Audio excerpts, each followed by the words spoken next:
bi se dotaknil še ene rane pravzaprav slovenske družbe v zadnjih 20 letih. Gre za razumevanje vloge predvsem katoliške cerkve, ampak tudi drugih verskih skupnosti v družbi. Mislim, da je očitno, da se je tu slovenska družba znašla v nekem krču na mestu, na katerem stopiclja že 20 let in so pravzaprav nesporazumi na dnevnem redu, čeprav so seveda verniki po demokratičnih spremembah nedvomno lažje zadihali. Ampak če primerjamo stanje razumevanja razmerja med verskimi skupnostmi in državo pri nas in pa v Združenih državah Amerike, kjer gre prav tako za laično državo, potem vidimo strahotne razlike. Zakaj tu stopicljamo na mesto, dr. Štuhec? Lep dober večer tudi z moje strani.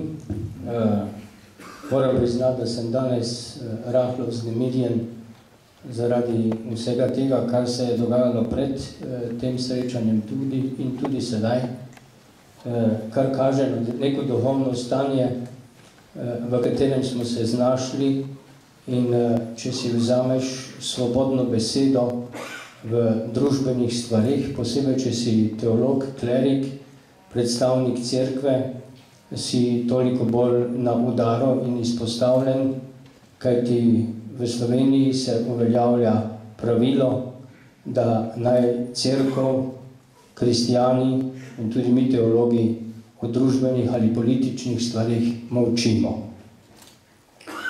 Na okrogli mizi podobnega značaja v Slovenj Gradcu sem rekel, da sem tam demonstrativno prisoten, zato ker ne pristajam na to tezo.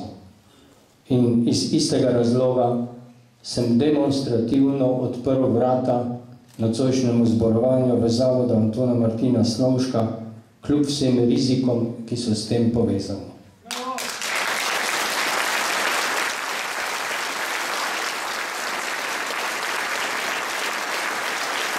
V 90-ih letih, ko smo vzpostavljali svojo državo, je bila škofijska avla v Mariboru edina javna tribuna v celem mestu, ki si je upala prirejati prireditve, ki so pripravljale plebiscit in odločitev za samostojno Slovenijo.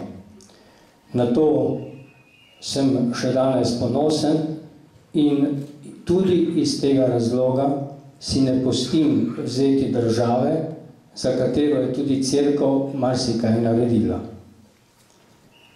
Potem, ko so prišli na oblast v Sloveniji po padcu prve Demosove vlade, v glavnem politične sile, ki so razumele ločitev cerkve in države v smislu izločitve, torej stare iz socialistične Jugoslavije podedovanega načina razumevanja ločitve cerkve in države kot izločitve, so skušali to na celi črti tudi dosledno uveljavljati.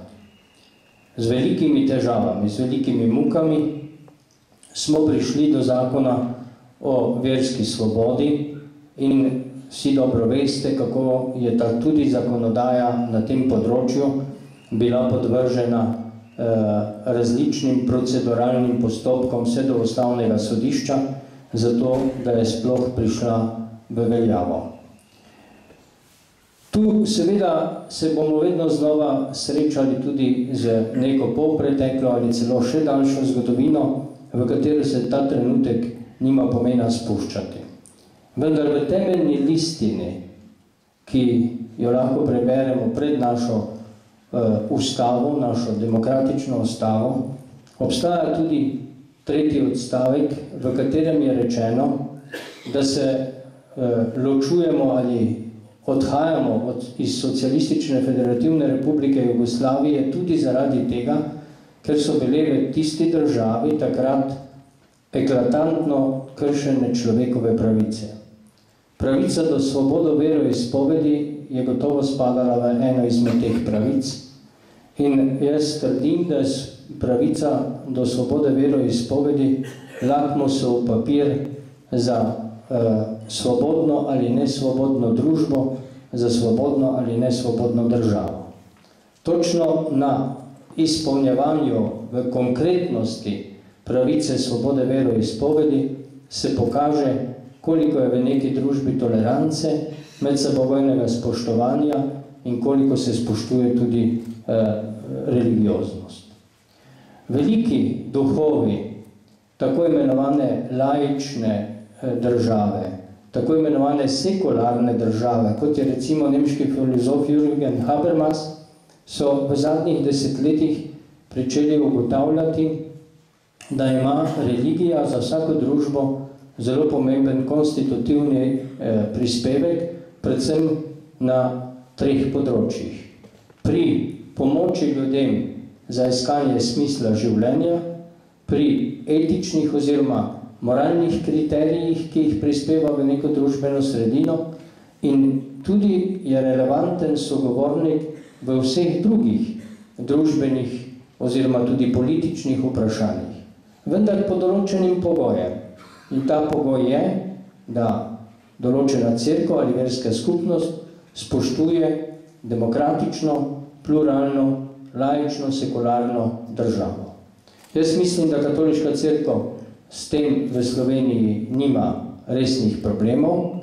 V tem smislu bi rekel, da predstavlja institucijo modernega tipa in ne predmodernega tipa, to, kar ji velikokrat skuša se očitati, ali pa kako bi nekateri skušajo to pripisati. In da če bi v tem okviru v prihodnje našli neko vsesplošno družbeno soglasje, da bi se na ta način tudi izognili ogromnim predsodkom, ki se v tej družbi prav na področju religioznega vedno bolj kopičijo, zaostrujejo, radikalizirajo in prihajajo na tisti nivo, kjer je po mojem samo še kaplja čez rob potrebna za to, da lahko pride tudi do kakšnega fizičnega obračunavanja. Jaz moram priznati, da se danes v tej hiši, v lastni hiši, fizično ne počutim čisto gotovega. In to predvsem zaradi tega, ker se je v zadnjih mesecih, predvsem v zadnjih mesecih, stopnjevala radikalizacija v duhu vračanja v čas pred temeljno listino in pred slovensko ustavo in pred leto 90. Ne moremo pristati na to, da bi lahko ali nasilje, ali brezpravje, ali diktatura ulice, da bi to bile metode, s katerimi bomo izboljšali naš položaj in naše stanje, v katerem smo in za katerega tudi vsi vemo, da ni dobro, da ni takšno, kakršnega smo sanjali in da tudi ni takšno, kakršnega bi lahko bilo, če bi se v tej državi in v tej družbi uveljavljale vse oblike človekovih pravic v skladu z neko vsesplošno priznano, recimo, evropsko kulturo. Prej je bila omenjena velika država, Združene države Amerike, in vsi vemo, da je to od vsega začetka izrazito laična država, kjer je ločitev cerkve in države bila poleg Francije najbolj striktno izpeljana, vendar v Ameriki nima noben s tem težave, če predsednik Amerike priseže na Svetem pismu, celo na 2 je prisegal, pa tudi nima nobene težave s tem, če predsednik Amerike po prisegi gre k bogoslužju. Pri nas pa imamo s takimi primitivnimi zadevami veliko težav. In to govori seveda o izjemno slabem stanju duha, v katerem se trenutno nahajamo.